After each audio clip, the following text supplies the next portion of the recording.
Esprime l'appartenenza dei cardinali alla diocesi di Roma che, secondo la nota espressione di Sant'Ignazio, presiede alla carità di tutte le chiese. E giovedì 29 giugno Želim naznaniti, da bom v sredo 28. junija imel konzistorij za imenovanje 5 novih kardinalov.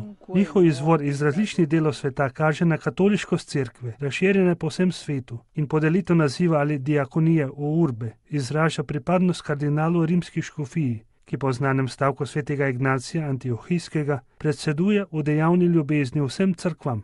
V četrtek 29. junija, na slovesni praznik svetih apostolov Petra in Pavla, bom somaševal z novimi kardinali ter s kardinalskim zborom, z novimi nadškofi metropoliti, škofi ter z nekaterimi duhovniki.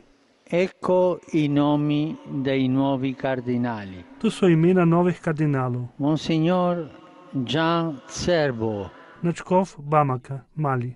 Monsignor Juan José Omella, Nadškof Barcelone, Španija. Monsignor Anders Arborelius, Škof Štokholma, Švedska. Monsignor Luis Marie Ling Mancanecoum, Naslovni škof Acque Nuove di Proconsolare. Apostolski vikar Paxea, Laos. Monsignor Gregorio Rosa Chavez, Naslovni škof Mulija. Pomožni škof škofije San Salvador v Salvadorju. Nove kardinale izročamo v varstvo svetega Petra in Pavla, da bodo na priprošnjo prvaka apostolov, pristni služabniki cerkvenega občestva in na priprošnjo apostola narodov veseli oznanjevalci evangelija celotnemu svetu, ter me bodo s svojim pričevanjem in svojim nasvetom še bolj podpirali pri moji službi škofa Rima, vesoljnega pastirja cerkve.